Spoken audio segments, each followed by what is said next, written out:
En mi vida he enfrentado innumerables amenazas, pero ninguna tan cruel como la que nace del amor prohibido. Mi voz, curtida por décadas de decisiones que han marcado el destino de otros, resuena ahora con la sombra de lo que fue y lo que pudo haber sido. Soy el Mayo. Zambada, un nombre que en los rincones más oscuros de México se pronuncia con una mezcla de respeto, temor y una extraña reverencia. La gente me conoce por mi discreción, por la forma silenciosa en que he tejido una red de poder que pocos han logrado comprender. Dicen que soy un fantasma, una leyenda viva que se mueve entre las sombras, construyendo un imperio vasto e inquebrantable que ha desafiado a gobiernos enteros y a rivales sedientos de sangre. Mi poder no reside en el estruendo de las armas, sino en la sutileza de la estrategia, en la lealtad de los míos y en un entendimiento profundo de la naturaleza humana, sus ambiciones y sus fragilidades. A pesar de la brutalidad inherente a mi mundo, siempre ha existido un santuario inquebrantable en mi vida, mi familia. Para ellos no soy el Mayo, el señor de la droga, sino simplemente un padre, un abuelo. Y entre todos ellos brillaba con una luz especial mi nieta, Sofía. Ella era la encarnación de la esperanza, un espíritu libre que, para mi sorpresa y, en retrospectiva, mi desgracia, creció ajena a las verdaderas implicaciones de mi existencia. Quise protegerla, construirle una burbuja de normalidad y belleza, un refugio donde las sombras de mi imperio no pudieran tocarla. Sofía habitaba una mansión rodeada de muros altos y jardines exuberantes, una prisión dorada que yo había erigido para salvaguardar su inocencia. Recibió la mejor educación, viajó a lugares exóticos, conoció la cultura y las artes, todo bajo la atenta, aunque invisible, vigilancia de mis hombres. Creía que la había blindado contra la crudeza de mi realidad. Ella era una joven de ojos vivaces y un alma soñadora, idealista hasta la médula. Vivía en un mundo de libros y poesía, de café por las mañanas y risas con sus amigas, sin sospechar el meticuloso andamiaje de protección y silencio que la rodeaba. Para Sofía, los hombres armados que veía ocasionalmente eran guardias de seguridad, y las inexplicables ausencias de su abuelo eran viajes de negocios. Nunca cuestionó la fuente de su comodidad o la omnipresencia de una opulencia que la mayoría solo podía soñar. Era su ingenuidad, su pureza, lo que me fascinaba y a la vez me aterraba. Quería que viviera una vida plena, lejos de la violencia y la traición que eran el pan de cada día en mi mundo. Irónicamente fue precisamente esa distancia, ese velo de ignorancia que yo había tejido cuidadosamente, lo que la hizo más vulnerable a la tragedia que se cernía sobre nosotros. La inocencia de Sofía, sin embargo, no era un escudo impenetrable. El destino, con su cruel sentido del humor, tejió una telaraña de circunstancias que la llevó directamente al corazón del peligro que tanto me esforcé por evitar. Se enamoró, como suelen hacerlo los jóvenes, con la intensidad de un primer amor, ciego y apasionado, pero no se enamoró de un chico de su círculo, un universitario adinerado o un artista bohemio como yo había imaginado para ella. No, Sofía se enamoró de un fantasma tan real y peligroso como yo mismo, aunque de otra estirpe.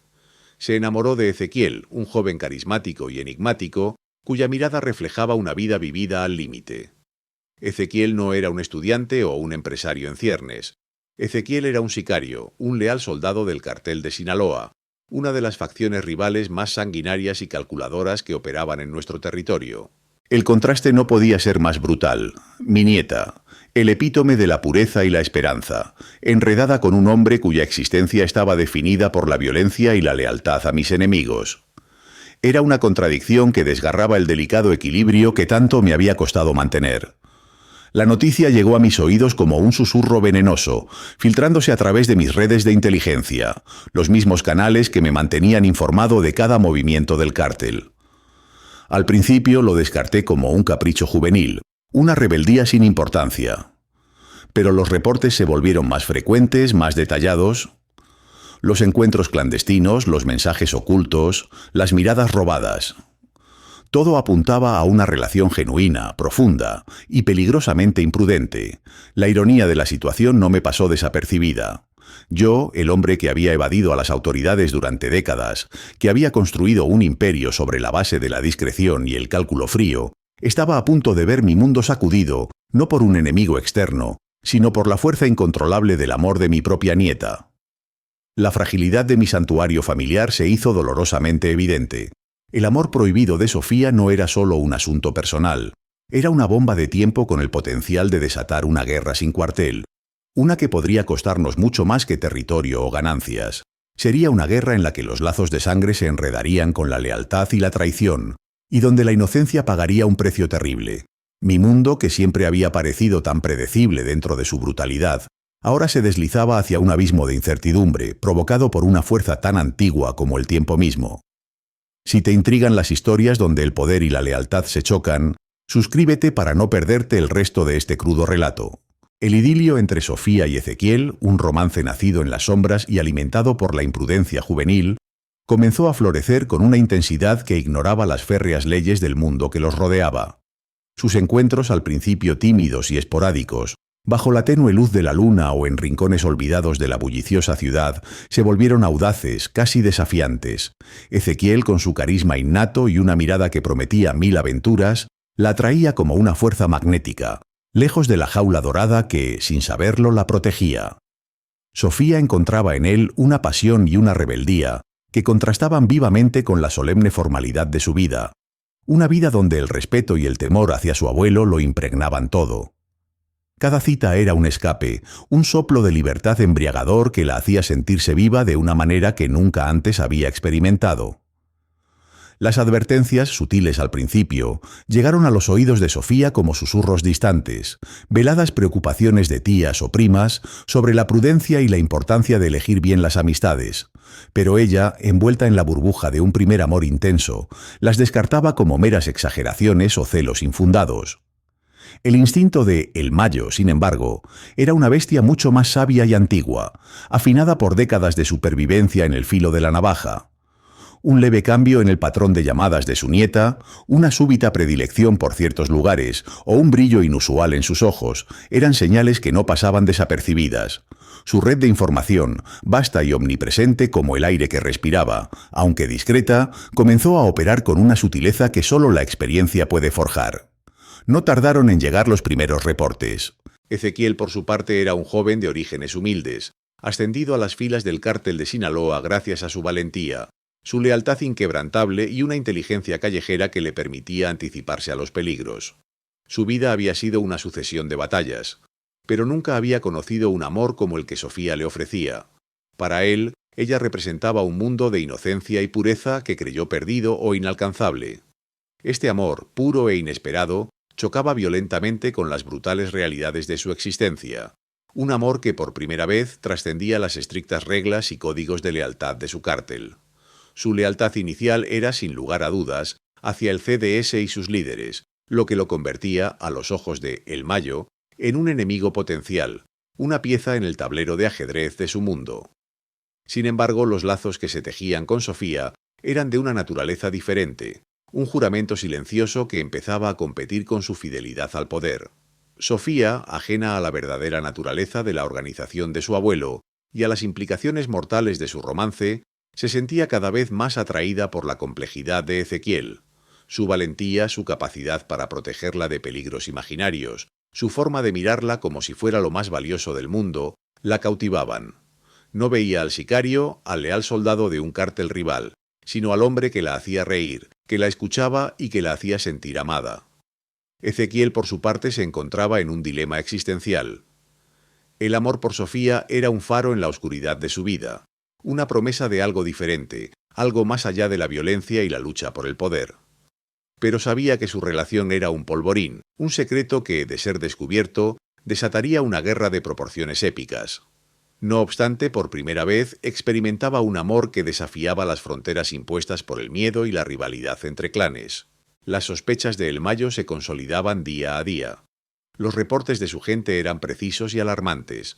Detalles sobre los encuentros, las ubicaciones, incluso descripciones del joven que la acompañaba, llegaban a su escritorio. Cada pieza del rompecabezas encajaba con una precisión escalofriante.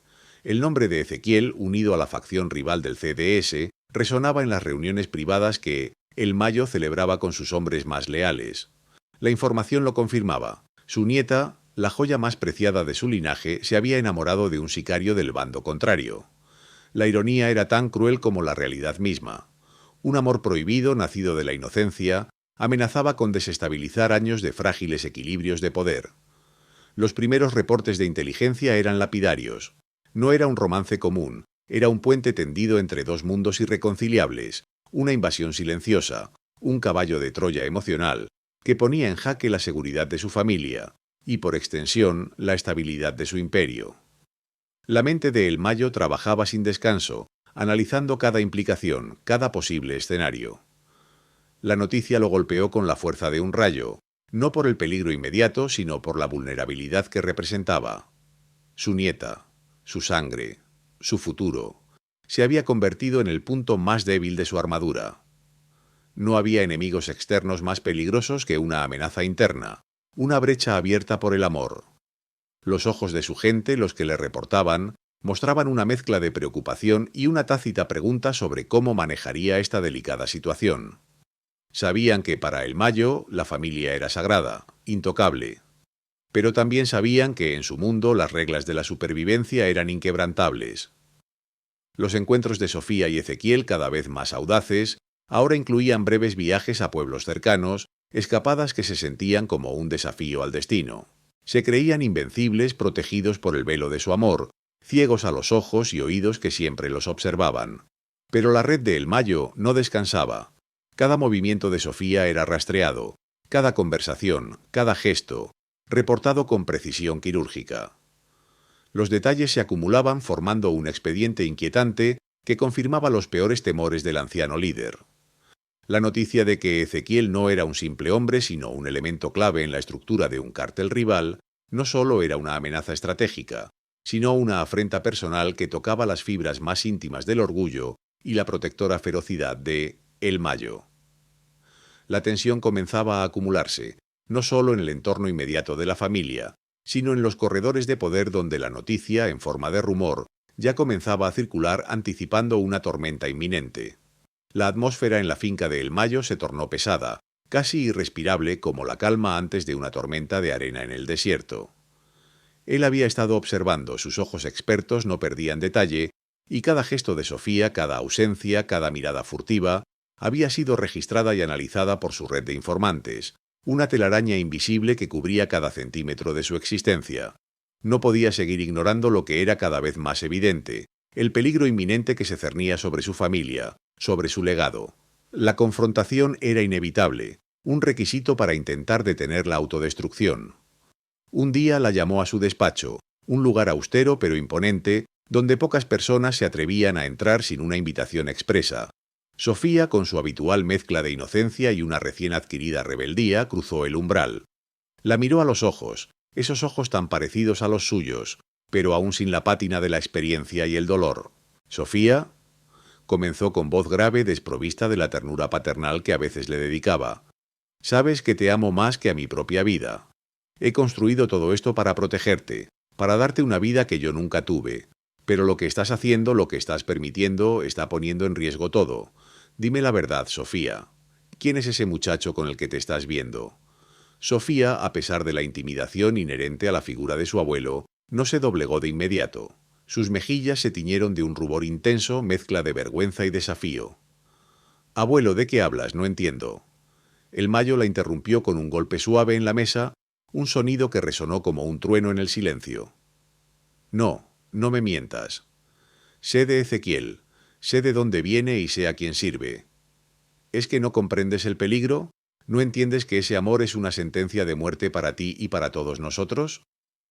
Las palabras del abuelo la golpearon, pero el amor, ese sentimiento irracional y poderoso, ya había echado raíces profundas en su joven corazón. «Abuelo, tú no lo conoces. Él no es como tú crees. Él me ama, y yo lo amo a él. No es un sicario, tiene un corazón. Me protege, me respeta. ¿Por qué no puedes entenderlo? ¿Por qué siempre tiene que ser la guerra, los negocios, el poder? ¿Por qué no puede haber amor?» Sus palabras eran un torbellino de emociones, lágrimas de frustración y un amor incipiente que se negaba a ser sofocado por la lógica brutal de su abuelo. «Porque en nuestro mundo, Sofía, el amor es un lujo que no podemos permitirnos cuando viene del enemigo», respondió el Mayo, su voz ahora cargada de fatiga y desesperación. «No es un cuento de hadas, es la realidad. Y la realidad es que ese muchacho trabaja para la gente que quiere verme muerto, que quiere ver a nuestra familia destruida. Tienes que terminarlo, ahora. O las consecuencias serán incalculables no solo para ti, sino para él y para muchos más. Ese fue el ultimátum, una frase que colgó en el aire como una espada de Damocles. No era una sugerencia, era una orden, una que venía acompañada de la implacable autoridad de El Mayo. Sofía salió de la oficina de su abuelo con el corazón destrozado, pero con la determinación de no ceder. Habló con Ezequiel esa misma noche, con los ojos llenos de lágrimas y la voz temblorosa, repitiéndole las amenazas de su abuelo. Ezequiel escuchó, su rostro un estudio de emociones complejas. Miedo, ira y una lealtad creciente hacia Sofía que comenzaba a eclipsar su lealtad al CDS. «No puedo dejarte, Sofía», le dijo Ezequiel con una determinación que sorprendió a la propia Sofía. «No importa lo que diga tu abuelo o lo que digan los míos. Nuestro amor es nuestro, y nadie tiene derecho a quitárnoslo. No me iré. Lucharé por ti, por nosotros». Esas palabras, aunque llenas de valor, eran el desafío implícito a dos de los hombres más poderosos y temidos de México. Ezequiel, sin saberlo, había firmado su propia sentencia o la de muchos otros. Su lealtad empezaba a dividirse. Antes había sido un hombre de obediencia ciega, un engranaje más en la maquinaria del CDS. Ahora, por primera vez, tenía un propósito más allá de las órdenes, un propósito que chocaba de frente con el cartel al que juró servir. La relación prohibida de Sofía y Ezequiel, lejos de terminar, se volvió más audaz, más desafiante. Conscientes de la vigilancia, sus encuentros adoptaron nuevas precauciones, pero el riesgo y la adrenalina solo parecieron intensificar su pasión. Sin embargo, en el mundo de El Mayo, nada pasaba desapercibido. La desobediencia de Sofía y Ezequiel no solo fue notada, sino que comenzó a ser utilizada. Los informes que llegaban a los oídos de El Mayo eran cada vez más preocupantes. Pequeños enfrentamientos entre grupos de ambos carteles empezaron a escalar. Antes solo disputas por territorio o carga. Ahora con un matiz personal, una tensión subyacente que los hombres de El Mayo atribuían a la relación de Sofía. Había roces, provocaciones sutiles en la frontera de sus terrenos, desapariciones de informantes y movimientos estratégicos de camionetas blindadas cargadas de hombres armados, cada vez más cerca de la periferia de las fincas del Mayo. Los ojos del CDS estaban fijos en la brecha que el amor de Sofía había abierto en la armadura del Mayo. La tensión era palpable, un presagio de la tormenta que se avecinaba, una tormenta que llevaba el nombre de Sofía y Ezequiel. El aire se sentía cargado, no solo de pólvora y traición, sino también de un amor que había encendido una mecha en un polvorín. Las consecuencias iniciales de este amor prohibido no tardaron en manifestarse, y el primer indicio fue el aumento de la vigilancia, la intensificación de las patrullas nocturnas y la creciente preocupación de los capitanes de El Mayo, quienes veían en la nieta del líder un punto débil que los enemigos no dudarían en explotar. La palabra ya circulaba entre los rangos bajos de ambos carteles. El amor de la nieta de El Mayo por el sicario de CDS traerá la sangre. Una profecía que, para desgracia de todos, no tardaría en cumplirse. El aire denso y pesado de la traición se cernía sobre el rancho de El Mayo, más opresivo que cualquier tormenta de verano. La inteligencia, esa red invisible de ojos y oídos que sostenía su imperio, había interceptado comunicaciones cruciales, fragmentos de conversaciones encriptadas que, una vez decodificadas, pintaban un panorama desolador. No eran simples especulaciones ni rumores de pasillo, eran planes fríos y calculados ideados por el CDS. Su objetivo: usar la relación de Sofía y Ezequiel no como una debilidad para explorar, sino como una puerta abierta, un punto de infiltración directo al corazón mismo de la estructura del Mayo. La ironía era brutal. Lo que Sofía consideraba amor, el cartel de Sinaloa lo veía como una oportunidad estratégica, un flanco expuesto en la aparentemente impenetrable fortaleza del patriarca. El Mayo sintió un nudo frío en el estómago, una sensación que pocas veces experimentaba. No era el miedo, pues el Mayo no conocía el miedo en su forma convencional, sino una mezcla corrosiva de ira y una profunda sensación de traición. Se sentía expuesto, vulnerable, no por sus enemigos, sino por la irresponsabilidad, la ceguera sentimental de su propia sangre. La revelación de que el CDS planeaba no solo aprovecharse de la situación, sino activamente manipular a Ezequiel para obtener información o, peor aún, para un ataque directo, encendió una furia helada en su interior. Su dolor por la ingenuidad de Sofía chocaba violentamente con el pragmatismo despiadado que había forjado su leyenda. Cada palabra de los informes, cada detalle sobre cómo el amor de su nieta era diseccionado y explotado por sus adversarios, era como una puñalada. Se sentía no solo desafiado en su autoridad, sino también humillado ante la astucia de sus enemigos que ahora usaban su propia familia como un arma contra él. A pesar de la abrumadora sensación de traición, el instinto primordial de un abuelo, ese vínculo inquebrantable que lo unía a Sofía, lo impulsó a actuar. Podría haberse limitado a condenarla, a castigarla por su imprudencia, pero el amor por su nieta, más allá de la rabia, era un fuego inextinguible. Tenía que protegerla, sacarla de esa vorágine antes de que fuera consumida por las violentas mareas que ella misma había desatado. Reuniendo a sus hombres de confianza, no había espacio para la dilación. Ordenó un plan de rescate o quizás de extracción. La misión no era solo para salvar a Sofía del peligro inminente del CDS, sino también de sí misma, de las consecuencias catastróficas de su amor prohibido. El plan era complejo. Implicaba mover piezas en el tablero que incluso sus lugartenientes más leales no comprendían del todo. La prioridad era Sofía, sacarla del alcance del CDS antes de que pudieran ejecutar su maquiavélico plan.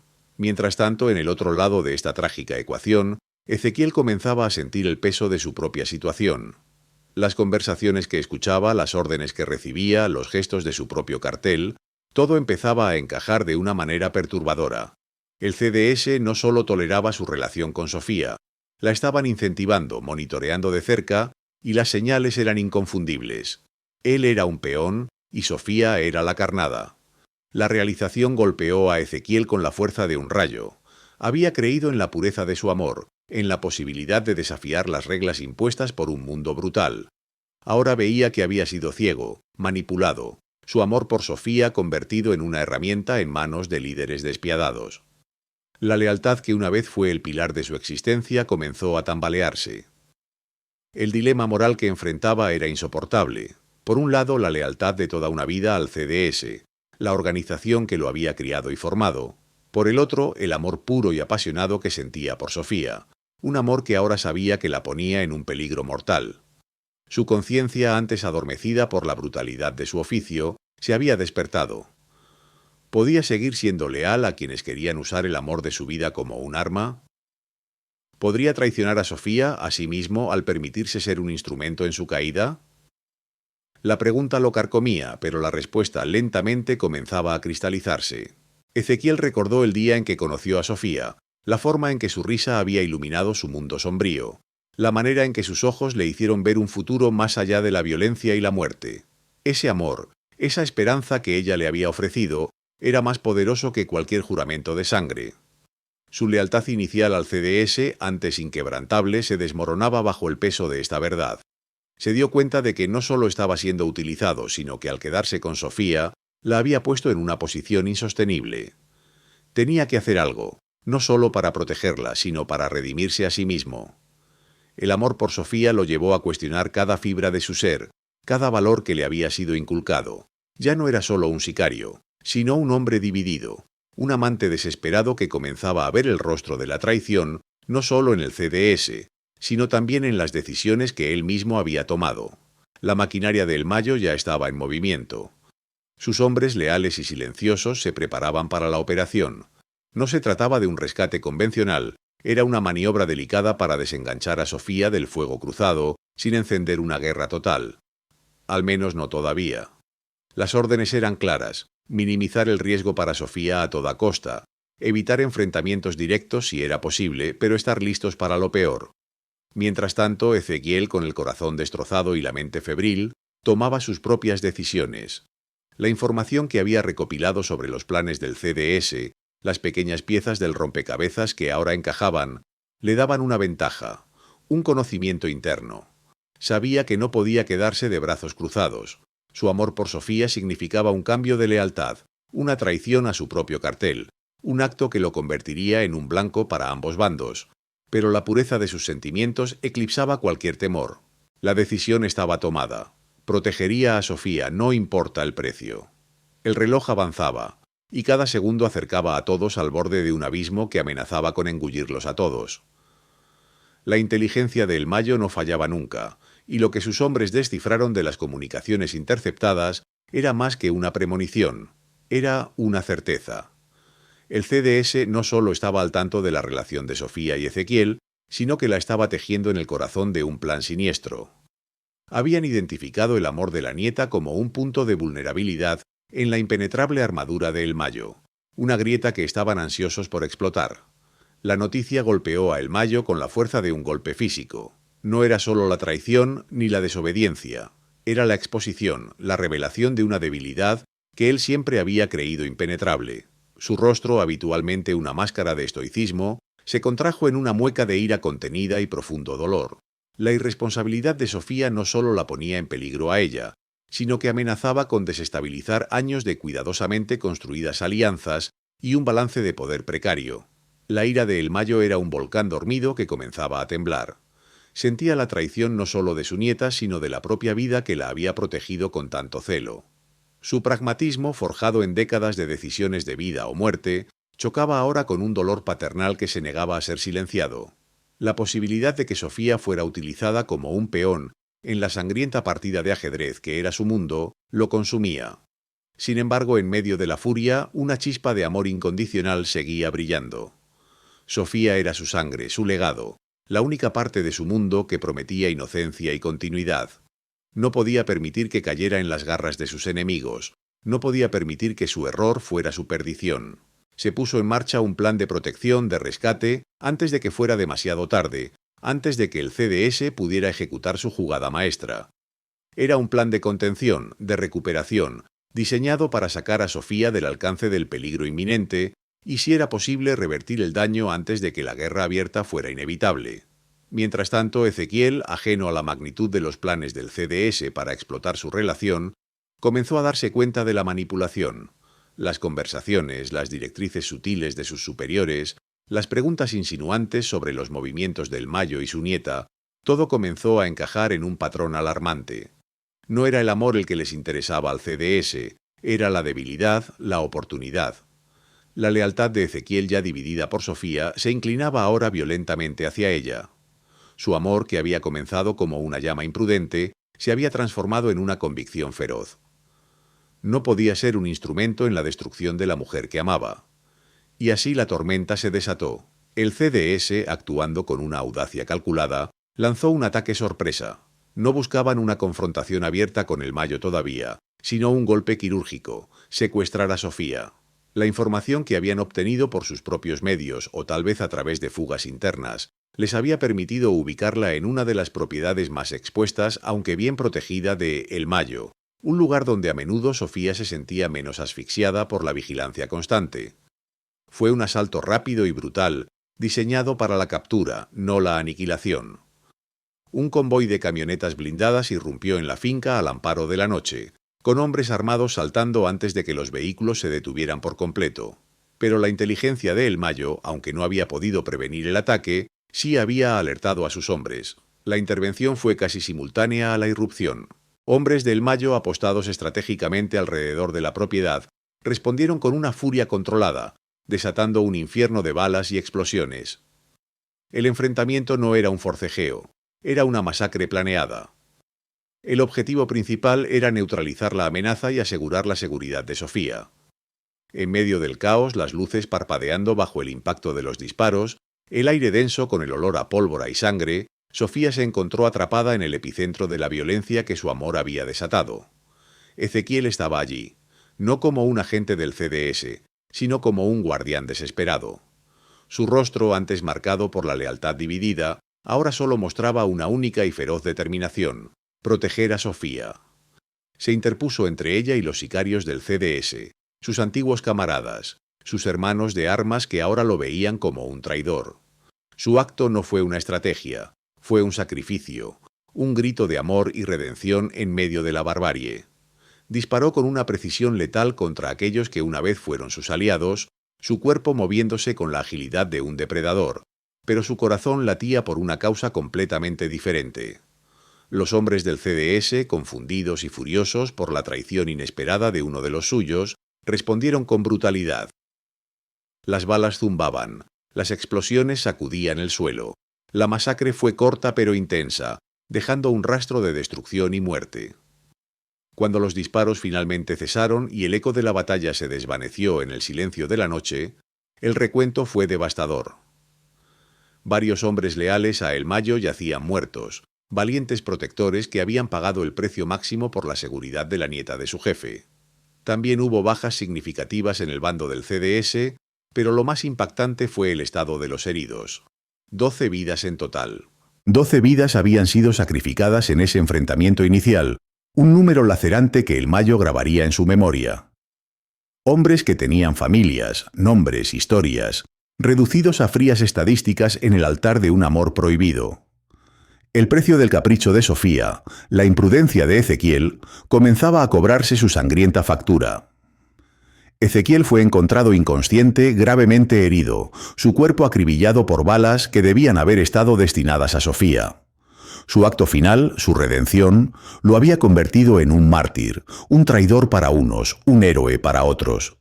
El aire se llenó de un silencio pesado, solo roto por los gemidos de los heridos y los susurros de los hombres de El Mayo, mientras evaluaban la devastación. Habían repelido el ataque, habían salvado a Sofía, pero la victoria era amarga, teñida con la sangre de los inocentes y la lealtad rota. El vértigo de la tormenta había pasado, pero había dejado una estela de dolor y una comprensión brutal del verdadero costo de las decisiones en su mundo. El helado aliento de la fatalidad se cernió sobre la hacienda aquella noche. Sofía fue rescatada, arrastrada lejos del fragor de la batalla por los leales de mi gente. Sus gritos, ahogados por el estruendo de los disparos y las explosiones, resonaron en mi memoria como un eco macabro. La imagen de Ezequiel, herido, desangrándose, bajo el fuego cruzado, quedó grabada en su mente, una visión que la perseguiría por años. No supimos si había muerto en el enfrentamiento o si había sido capturado por los mismos hombres a los que traicionó. Su destino era una incógnita, un cabo suelto en la maraña de sangre y acero que se había desplegado. La incertidumbre sobre su paradero, sin embargo, no aminoró el peso del coste humano. 12 de mis hombres, lobos curtidos en 1000 batallas, cayeron aquella noche. Padre de familia, hermanos, hijos, todos ellos sacrificados en el altar de un amor prohibido, en la defensa de una joven que, hasta ese momento, había vivido en una burbuja de privilegio y desconocimiento.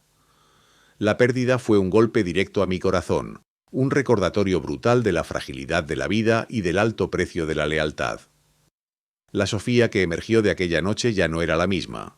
El velo de inocencia que había envuelto su existencia se rasgó en 1000 pedazos, exponiéndola a la cruda y brutal realidad de mi mundo. Sus ojos, antes llenos de sueños y pasión juvenil, ahora reflejaban un dolor profundo y una comprensión amarga. La magnitud de su error la aplastó.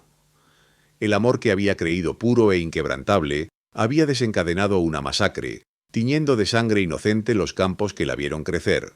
Se dio cuenta con una lucidez devastadora que su capricho, su romanticismo ingenuo, había costado vidas, había desestabilizado el frágil equilibrio de poder, y lo que era peor, había puesto en riesgo la seguridad de su propia familia. El arrepentimiento la consumía, un fuego lento que quemaba su alma, dejando a su paso solo cenizas de lo que una vez fue una joven despreocupada. Permanecía en silencio la mayor parte del tiempo, sus miradas perdidas en el horizonte, en las montañas que guardaban secretos y tragedias. En mi interior se libraba una batalla. La furia por la traición, por el desafío abierto a mi autoridad, se mezclaba con el dolor por las pérdidas y la preocupación por Sofía. La decisión sobre el destino de Ezequiel, si es que aún vivía, se cernía sobre mí como una espada de Damocles. Debía ejecutarlo por su insolencia, por su lealtad dividida, por el caos que había desatado, o su acto de sacrificio, su defensa de Sofía, lo redimía de alguna manera. El pragmatismo que siempre me había guiado me decía que un ejemplo debía ser dado, que la debilidad no podía ser tolerada. Pero mi lado humano, ese que rara vez salía a la luz, recordaba su valentía, su amor genuino por mi nieta. Más allá de Ezequiel, la respuesta al ataque del CDS era mi prioridad. No era solo una cuestión de venganza, sino de supervivencia. Mostrar flaqueza ahora sería permitir que mis enemigos olieran la sangre, que vieran una oportunidad para desmantelar mi imperio. Mi reputación, la estabilidad de mi organización, dependían de una respuesta contundente y sin ambajes. La balanza de la justicia, en mi mundo, siempre se inclinaba hacia la fuerza y la demostración de poder. La repercusión interna no se hizo esperar. La confianza, ese pilar fundamental en cualquier estructura de poder, se resquebrajó. Mis hombres, los que habían servido con lealtad por décadas, me miraban con una mezcla de respeto y una incipiente sombra de duda. Sabían que la infiltración del CDS había sido posible gracias a una debilidad interna, una brecha en nuestra seguridad causada por la imprudencia de mi propia sangre. El ambiente en mi organización se volvió tenso, paranoico. Los murmullos se extendían como una plaga, cuestionando la seguridad, la impermeabilidad de nuestro santuario. Cada nuevo rostro era observado con sospecha, cada llamada interceptada con meticulosidad. La lealtad era reevaluada, las jerarquías internas puestas a prueba. Los capitanes, mis lugartenientes más fieles, esperaban una señal, una directriz clara de cómo manejarían esta nueva amenaza, cómo restauraríamos la fe en nuestra invulnerabilidad. La herida abierta por el amor de Sofía y Ezequiel no solo sangraba vidas, sino también la confianza y la cohesión de mi gente. Mi gente sentía que se había violado la intimidad de nuestro círculo, que un elemento externo había logrado penetrar las barreras más férreas, las que protegían a mi propia familia. La lección sería brutal pero necesaria para restaurar el orden y la disciplina, para recordar a todos que en mi dominio las consecuencias son siempre inevitables y despiadadas. Era hora de mover las piezas, de demostrar que, a pesar de las adversidades, el poder del Mayo permanecía inquebrantable, tan implacable como las montañas que nos rodeaban. La decisión, aunque dolorosa, era ya ineludible. No había lugar para la indecisión en mi mundo, y la fragilidad mostrada por la irrupción del CDS debía ser erradicada con una fuerza que resonara en cada rincón de Lampa. El tiempo de la deliberación había terminado. Era el momento de la acción, de una contraofensiva brutal y calculada que no solo buscaría venganza, sino que también eliminaría la amenaza de raíz, pulverizando cualquier indicio de que mi imperio podía ser desafiado impunemente. Mis hombres, los mismos que habían sentido el temblor de la desconfianza, ahora verían la furia desatada, la implacable máquina de guerra que era el Mayo, cuando su dominio era puesto en entredicho. La operación se desplegó con la precisión helada de un cirujano y la devastación de un huracán. Mis redes de inteligencia, aunque tambaleantes por el golpe reciente, se activaron con una intensidad renovada. Cada traidor, cada informante del CDS, cada punto de apoyo que pensaron haber establecido dentro de mi territorio, fue identificado y marcado. No hubo piedad. La venganza no era un concepto abstracto, era una tarea minuciosa, despersonalizada, ejecutada con una eficiencia despiadada. El objetivo no era solo castigar, sino enviar un mensaje, un eco de terror que desalentaría cualquier intento futuro de cruzar mi línea. Los líderes del CDS que habían orquestado el ataque, aquellos que habían osado usar a mi nieta como peón en su juego, sintieron el peso de mi implacable respuesta. Sus centros de operaciones fueron desmantelados, sus rutas de tráfico interrumpidas con una violencia que dejó claro quién ostentaba el verdadero poder en la región. Cargamentos enteros desaparecieron, sus sicarios fueron emboscados en sus propios refugios, y sus finanzas fueron golpeadas con una serie de movimientos estratégicos que los dejaron tambaleantes. No hubo cuartel. La descripción de la implacable operación fue susurrada en los confines de Lampa. Un torbellino de plomo y sangre, donde la bandera de mi cartel ondeó victoriosa sobre los escombros de las ambiciones ajenas. El mensaje fue contundente. El precio por tocar a mi familia, por desafiar mi autoridad, era impagable. En cuanto al destino de Ezequiel, las noticias llegaron filtradas a través de la densa neblina del silencio que ahora me rodeaba. Había sucumbido a sus heridas poco después de proteger a Sofía. Su acto final, ese destello de lealtad en medio de la traición, había sellado su destino. No fue castigado, no fue exiliado. Simplemente dejó de existir en este plano, un sacrificio que, irónicamente, le otorgó una especie de redención póstuma a mis ojos. Su muerte, aunque resultado directo del caos que él mismo había ayudado a desatar con su amor prohibido, también lo elevaba por encima de la escoria que habitualmente poblaba el mundo de los sicarios. Sofía, por su parte, cargaba con el peso inmenso de su sacrificio, una losa que le aplastaba el espíritu. La noticia de la muerte de Ezequiel llegó a ella como un golpe final, el último clavo en el ataúd de su inocencia. Sus lágrimas se mezclaban con la comprensión tardía de su error, el terrible precio pagado por su amor. El destino de Sofía, aunque físico, se volvió una prisión. Fue obligada a vivir bajo una protección aún más estricta, un encierro dorado que la mantenía a salvo del mundo exterior, pero que también la aislaba de cualquier atisbo de normalidad. Cada una de sus salidas era coreografiada con una precisión militar, cada contacto vigilado, cada palabra analizada. Su vida se transformó en un eco de lo que pudo haber sido, un monólogo silente en el que las sombras de Ezequiel y las 12 vidas perdidas eran los únicos compañeros.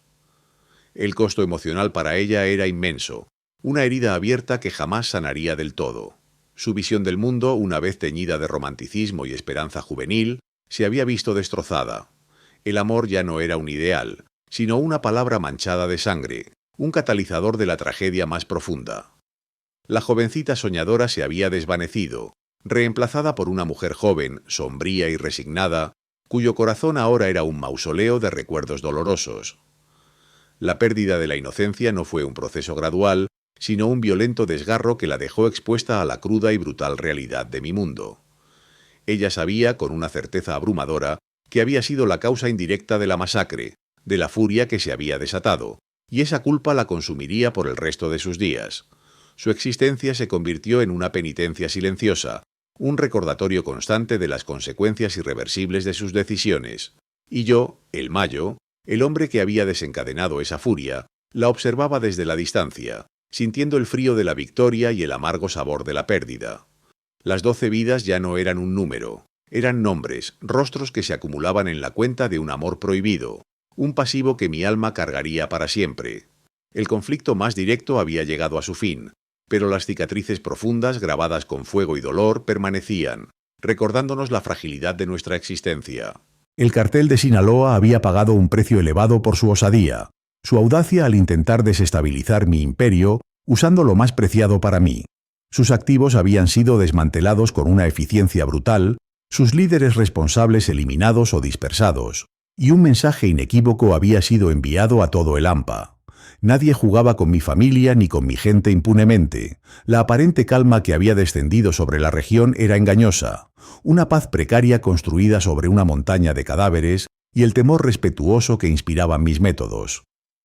Sabía que la guerra nunca terminaba realmente en este mundo, solo mutaba, se escondía en las sombras, esperando el momento oportuno para resurgir.